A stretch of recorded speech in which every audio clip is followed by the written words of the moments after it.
안녕하세요. 살아있는 한국어 오센틱 코리안 토크의 진아입니다.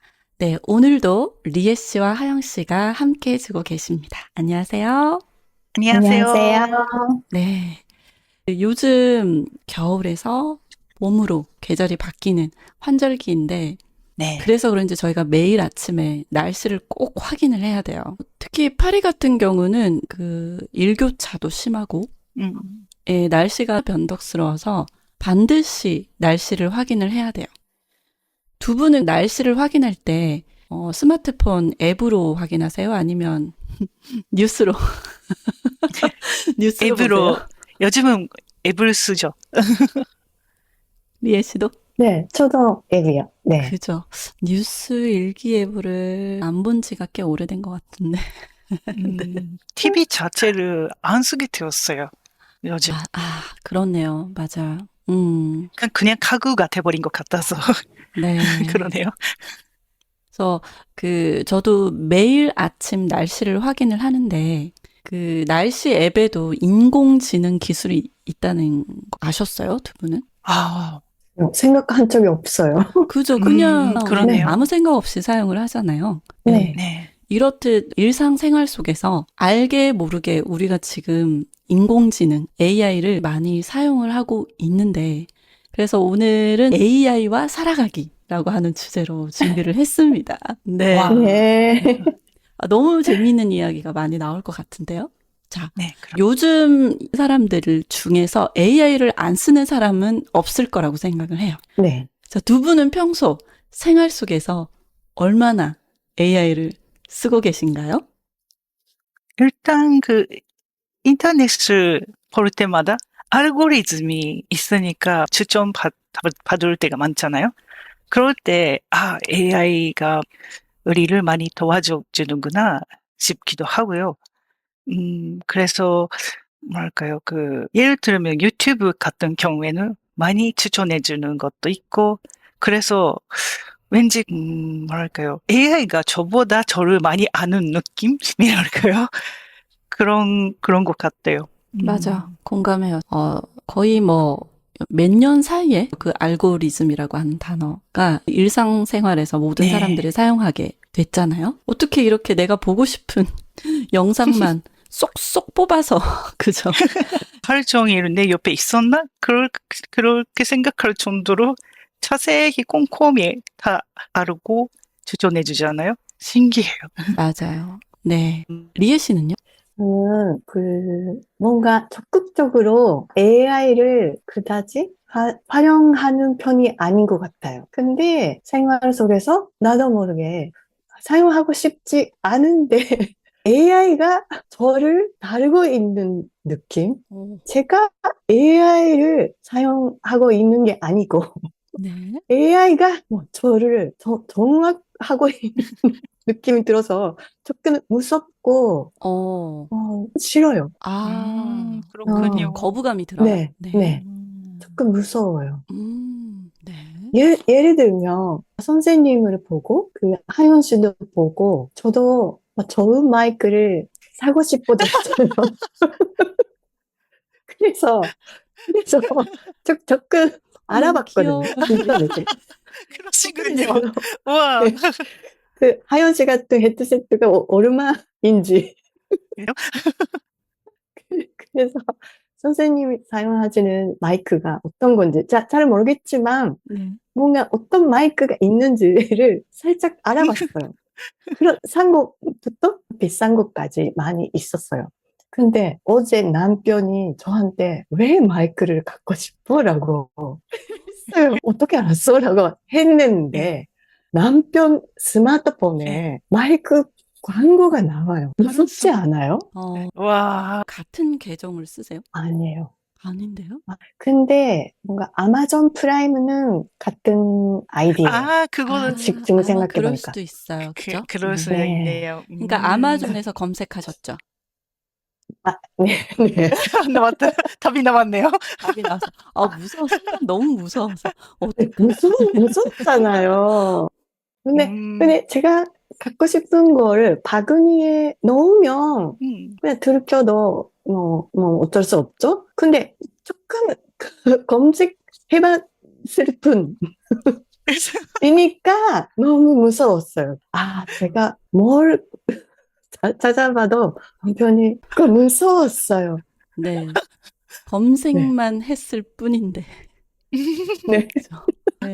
뭔가 네. 스마트폰 털어뜨렸을 뿐인데 네. 그런 영화가 있었잖아요. 그런 근데, 영화가 있어요? 그, 있었네. 예, 아, 그런 스마트폰 영화가 있어요? 예, 정확히 떨어뜨렸을 뭐였지? 뿐인데, 뭐, 많은 음, 일이 일어나는구나. 그 영화에서. 예, 네. 좀 무서운 아, 스릴러. 사건이 일본 있어. 영화? 원래 일본 영화인데 한국 것도 있어요? 있어요. 오호. 네, 그래서 리에스는 좀 무섭다. 그래도 뭔가 좀 편리한 부분도 있지 않아요? 예를 들어서, 네. 그, 메뉴 결정할 때요. 식사 메뉴 결정하는 게 맞다. 너무 싫고 어렵거든요. 저도요. 네, 그런 분들 있잖아요. 왜 냉장고 문만 열면 쫙 스캔을 해서, 아, 오늘 뭐 만들어야 되겠다. 이렇게 바로 와. 두뇌 회전이 되는 사람이 있잖아요. 제 남편이 그렇거든요. 저는 냉장고 문을 열잖아요. 그냥 왜 이렇게 버벅거리는 거 있잖아요. 버벅버벅.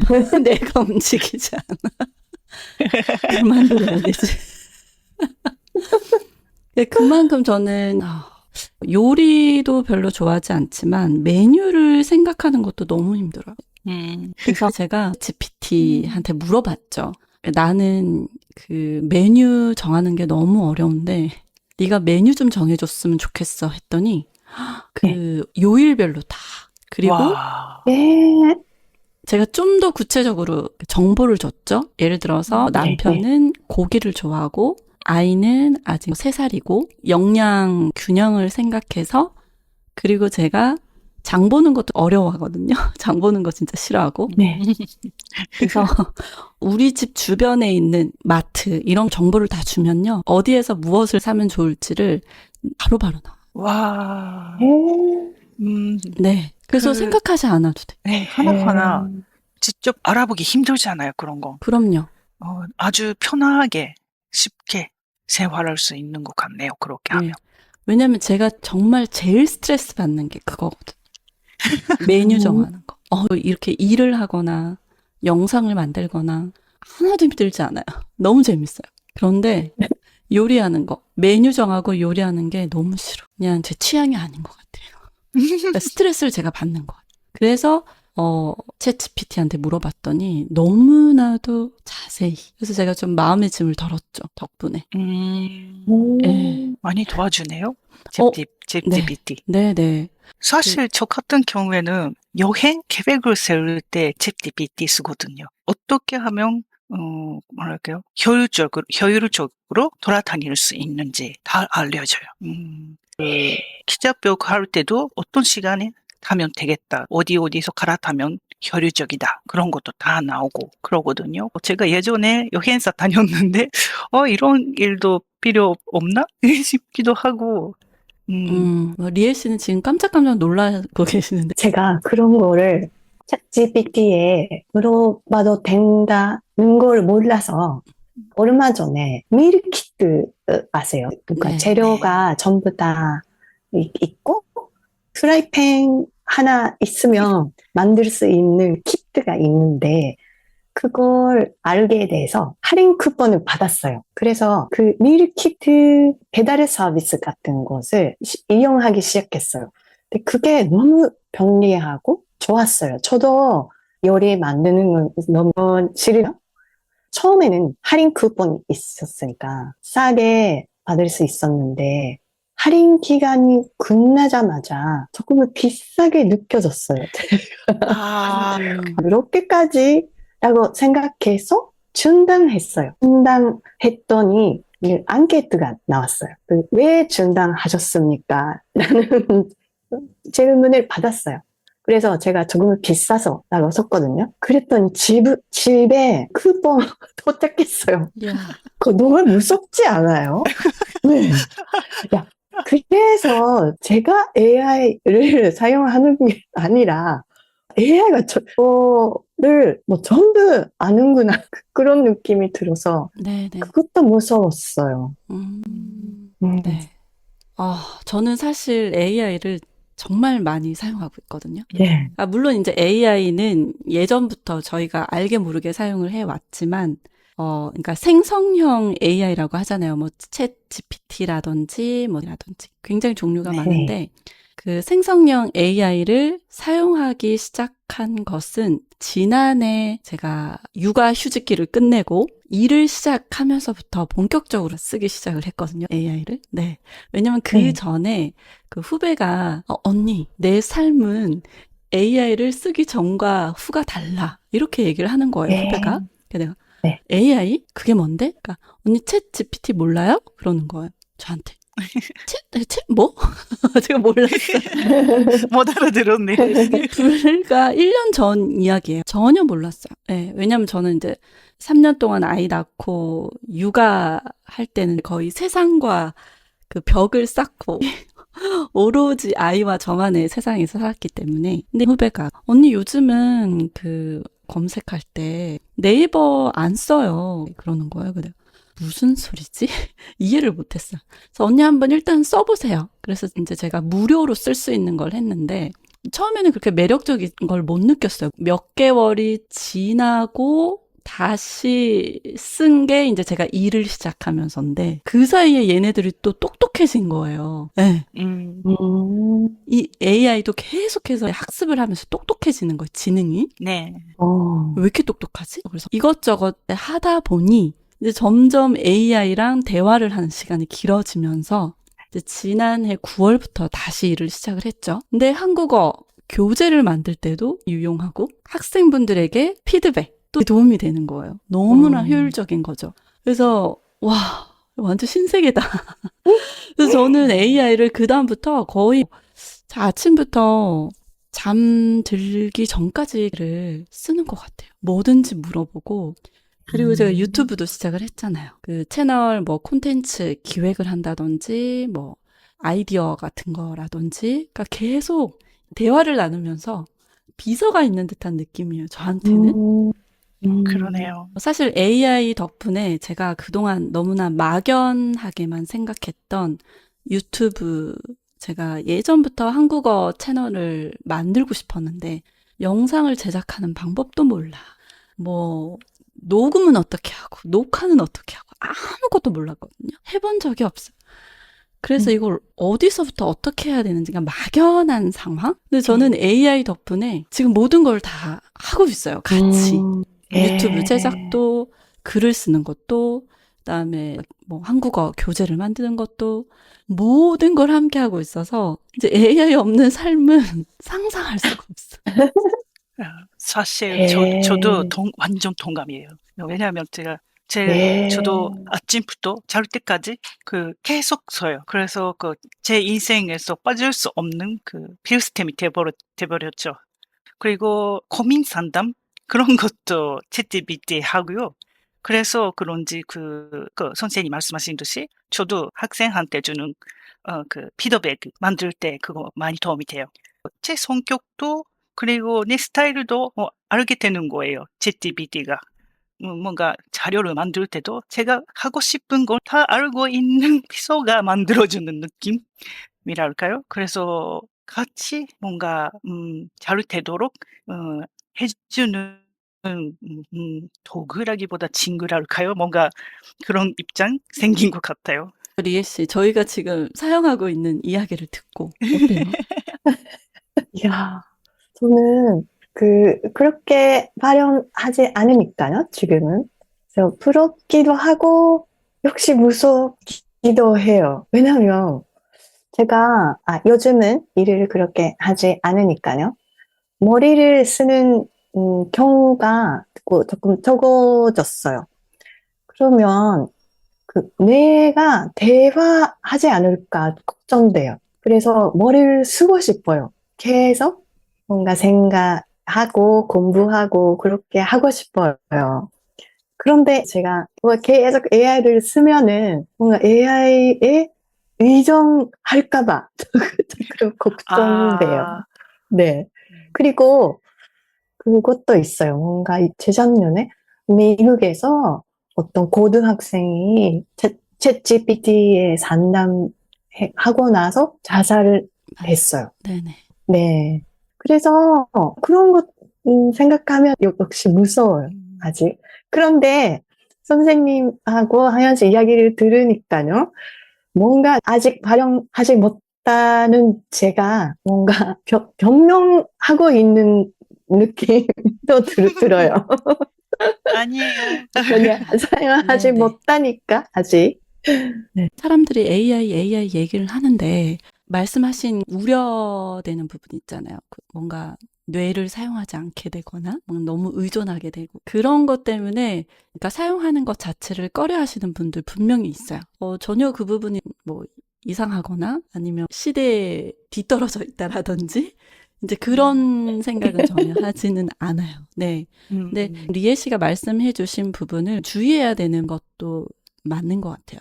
뭔가 아까 선생님 말씀하신 듯이 그 명령하는 것도 구사하는 것도 사람이고 그래서 우리는 그런 그 활용할 때 책임이랄까요? 그런 것도 있고 잘 써야 된다는 것도 있죠. 그래서 네. AI 쓰는 것도 사람이라서 그거 잘 써야 우리도 잘 되는 거고 아주 어려운 점인 것 같네요. 네. 우리가 사실 늘 항상 손에 들고 있는 이 스마트폰도 AI 기능이 많이 들어가 있잖아요. 네. 네. 예를 들어서 프랑스어로 SMS 한번 보내려면 제대로 된 문법인지 신경 쓰이고 그래서 문자 보내는 것조차가 꺼려지고 근데 요즘은 AI 기능이 있어서 문법 오류 다 찾아주고 그리고 그쵸. 문장 버전도 있잖아요. 친근한 버전, 정중한 버전, 말 스타일도 다 바꿔줘요. 저도 그 한국어 쓸 때 완벽하지 않을 때도 있고 오타르자도 많고 그래서 확인하고 싶어서 부탁하고 조정해주고. 네. 얼마 전에 제가 또 그런 기사를 봤어요. 스마트 안경이라고 혹시 아세요? 봤어요. 네. 스마트폰의 화면이 안경 R로 바뀌었다고 생각을 하시면 되는데 네. 외국인이 말하는 그 언어가 실시간 눈앞에 자막으로 뜨는 거예요.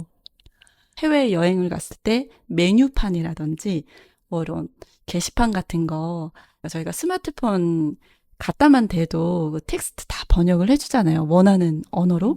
근데 그게 안경으로 바뀐 거예요. 요즘은 뮤지컬 네. 볼 때도 그거 빌려준대요. 와.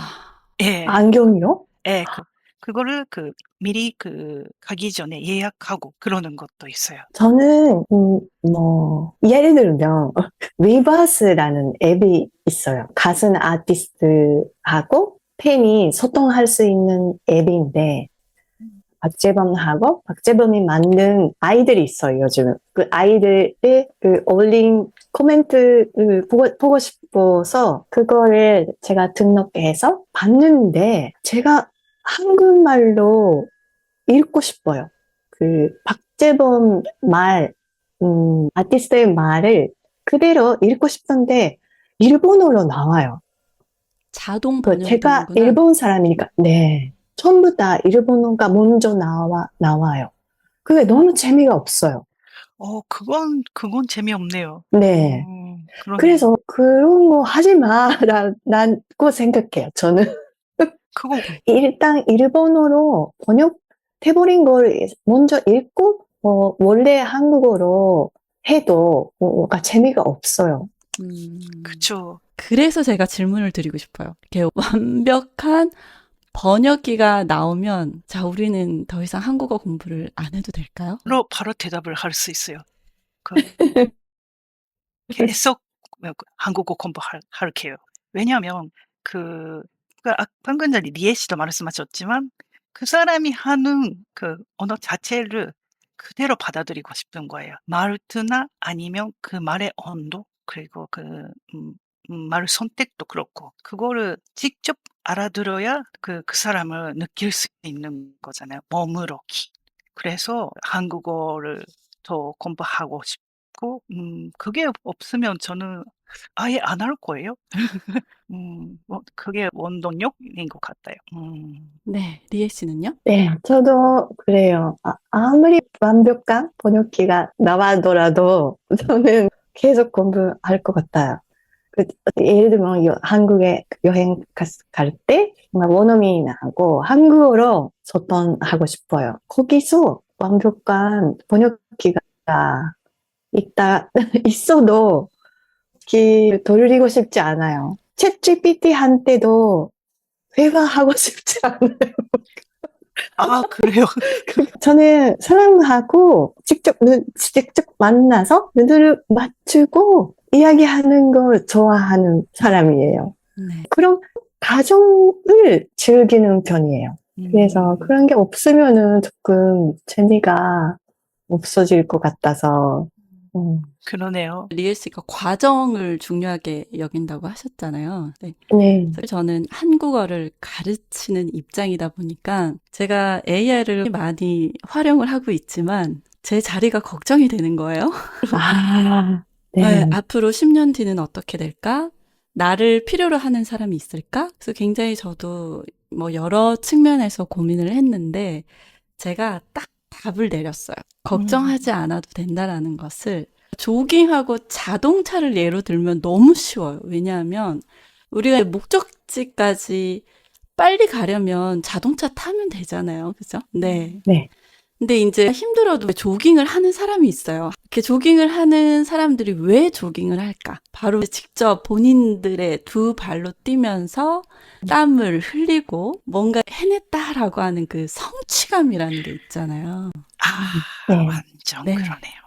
그래서 언어 공부도 마찬가지잖아요. 저희가 처음에는 0에서 시작을 하지만 단어 이렇게 찾아보고 그 힘들게 외우고 연습하고 하면서 소통이 됐을 때 그 뿌듯함, 그 성취감. 네. 이건 절대 AI 기술이 대신해 줄 수가 없죠. 그죠? 네, 네. 맞아요. 맞아요. 그래서 제가 안심을 했어요. 괜찮다. 저도 안심했어요. 맞아요. 그리고 이런 성취감, 뭔가 나의 힘으로 해냈다라고 하는 경험, 이런 부분들이 오히려 앞으로 더 가치가 있겠구나라는 생각이 드는 거예요. 반대로. 그러니까 아날로그라고 하죠. 네. 그러니까 예를 들어서 뭐, 이렇게 그 사람의 뭔가 그 성격이 드러나는 손글씨도 그렇고, 그리고 뭐 오디오북이라든지 그 전자책 같은 경우도 많이 나오고 있지만 그럼에도 불구하고 종이책을 또 고집하는 사람도 있고죠. 네.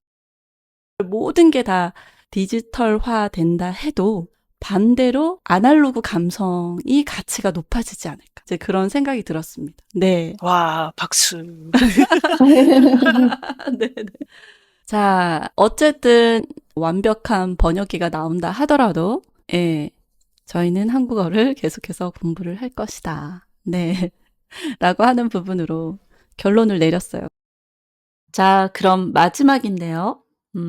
태어날 때부터 이 인공지능과 로봇과 함께 살아갈 우리 디지털 네이티브에게 전하고 싶은 메시지를 끝으로 오늘의 팟캐스트를 마무리하겠습니다. 뉴스에서 들었는데, 한국에서는 젊은 세대 사람들이 또 아날로그, 클래식 같은 거를 뭔가 중요시 한다고 들었어요. 아, 예를 들면, 레코드 플레이어로 레코드를 듣는다거나, 고전 문학 같은 것도 종이책을 읽는다거나 그런 걸 들었어요.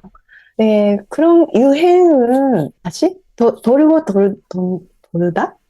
라고 하잖아요. 네, 맞아요. 그, 돌고 돌죠. 네. 그런데 역시 그 옛날에 고전, 전통, 근본 그런 것들을 잊지 말라 그렇게 말하고 싶어요.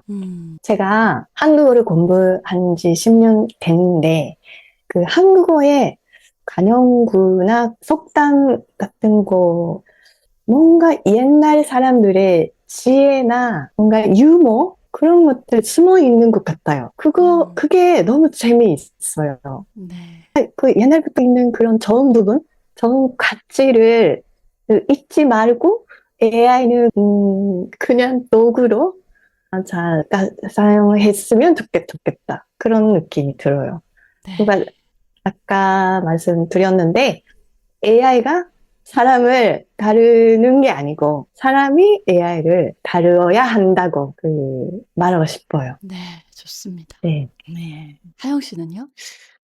저는 조금 다른 얘기를 하게 되는데, 가끔 이런 생각이 들어요.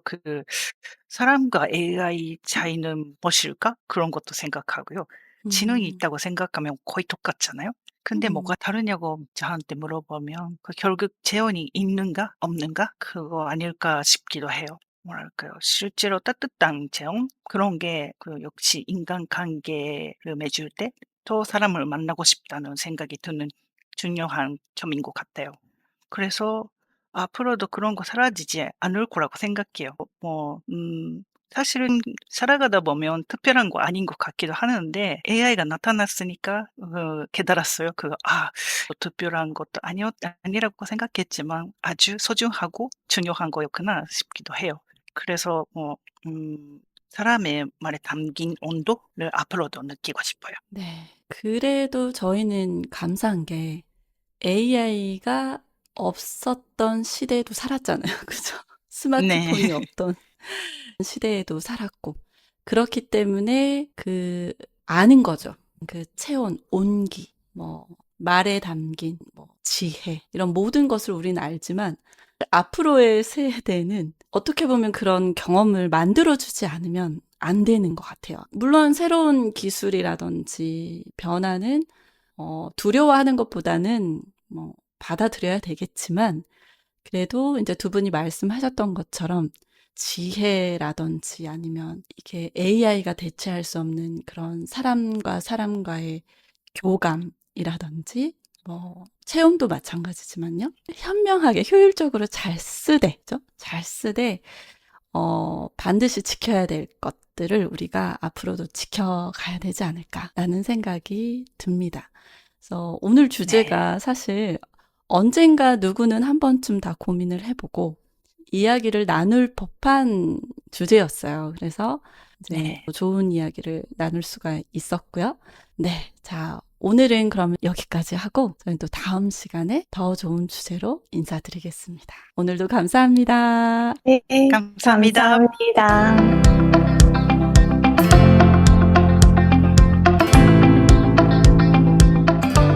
혹시 거식이라고 아세요? 생각이 안 날 때 모든 것에 다 통용이 돼요. 그 거식이 있잖아, 거식이.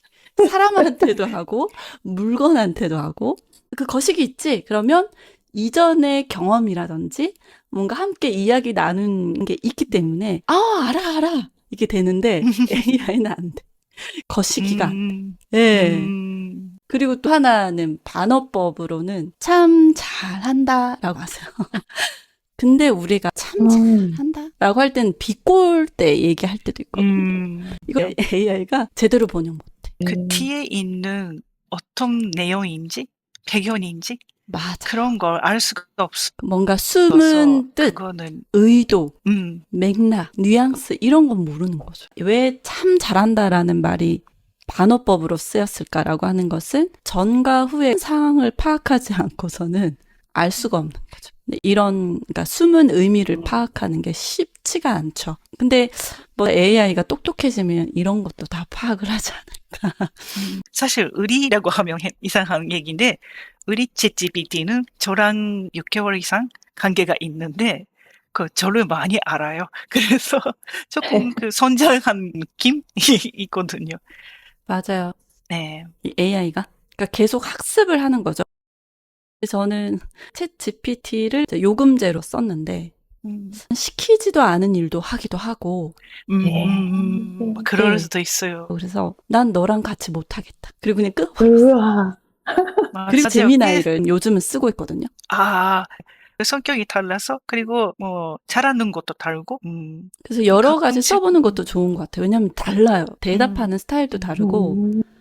그동안 챗GPT한테 선생님이 물어봤는 내용을 제미나이는 전혀 몰라요. 네, 몰라요. 처음부터 교육을 시키는 거예요? 그렇죠. 제미나이한테는. 다시 정보를 줘야 돼요. 네. 그러니까 같은 결과를 얻어내려면 그만큼의 네. 정보를 줘야 되는데 그럼에도 불구하고 그냥 저는 그만뒀어요. 약간 좀 네. 불쾌해서 제가 좀 뭐라고 했어요. 막. 시키는 것만 해. 막 이렇게 맞아요.